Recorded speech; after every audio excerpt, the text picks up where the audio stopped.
Aquilo que você condena te encarcera.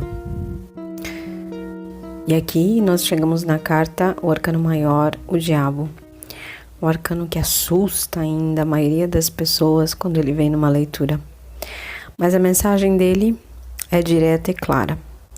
Bom, primeiro, deixa eu te contar que na carta nós temos o deus Pan, que na época da mitologia grega era chamada de o Grande Tudo. Filho de Hermes com uma ninfa, ele era uma criatura aparentemente muito feia, muito estranha, e trazia consigo toda uma natureza bruta, originalmente instintiva, que traz à tona todo o mais escuro, sombrio, inconsciente, que nos remete a questões de sexualidade, de vícios, de desejos e vicissitudes e todas essas questões moralmente duvidosas na nossa sociedade. E nessa carta ele está dançando, tocando uma flauta, numa caverna sem entrada nem saída, parece um lugar muito escuro, se referindo ao canto mais profundo de cada ser humano, né?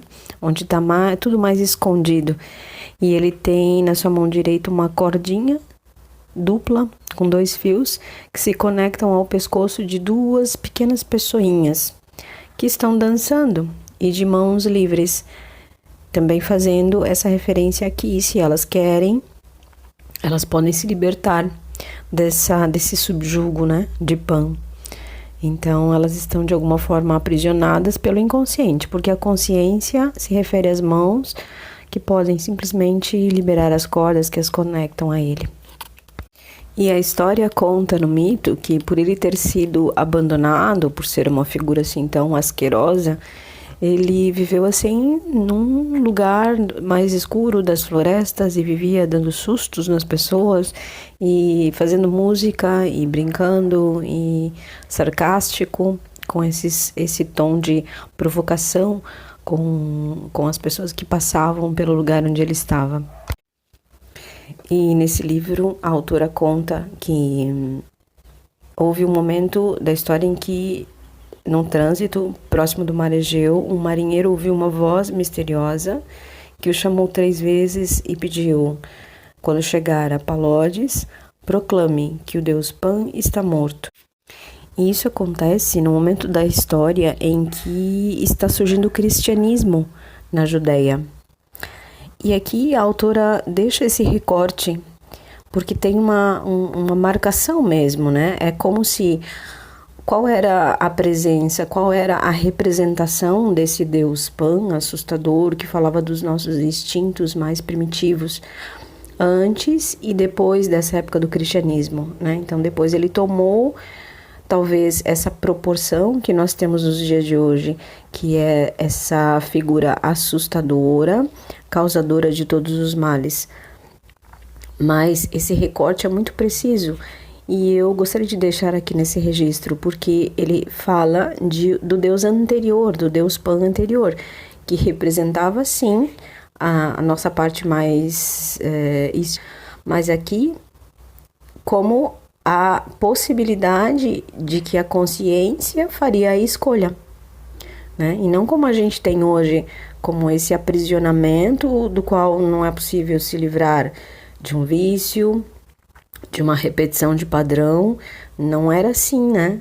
Antes era apenas esse lembrete sobre uma natureza primitiva que todos, sem exceção, carregam, e que se apresenta como um terror ou como uma fascinação viciante quando nós nos perdemos nisso. E é engraçado que também no livro a gente fala dele como um bode expiatório. E aí ele representando esse culpado externo. Estou nisso, né? Estou em traição, ou estou cometendo isso ou aquilo por causa dele, né? Do diabo. Então aqui ele entra como a figura do bode expiatório, que convenientemente nos tenta, né? E ao mesmo tempo, no final, fica como o responsável por nossos atos.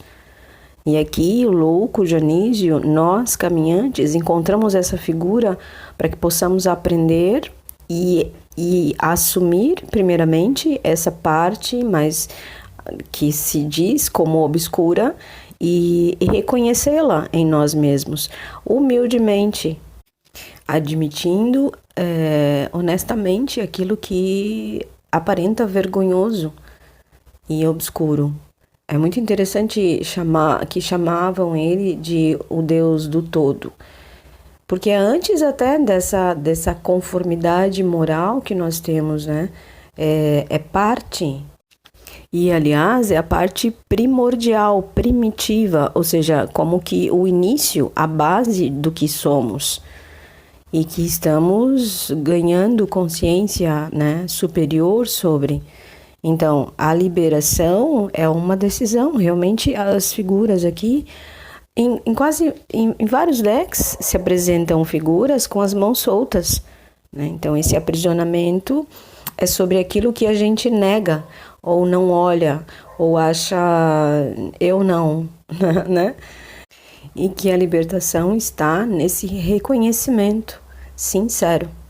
Então, quando essa carta aparece numa leitura, ela sugere que estamos diante de um momento em que precisamos verificar que vícios estão vindo à tona, que desejos ou vícios ou coisas incontroláveis estão nesse momento se apresentando, que parece que eu não consigo abrir mão, parece que eu não consigo sair desse lugar, né? Então aqui numa leitura, quando essa carta aparece, ela apresenta essa divisão interna, esse conflito interno, que na verdade é só uma recusa de verificar algo sobre nós mesmos, e que uma vez visto, representa a liberação e o ganho de um espaço a mais, digamos assim, de consciência, para que a gente possa continuar a jornada.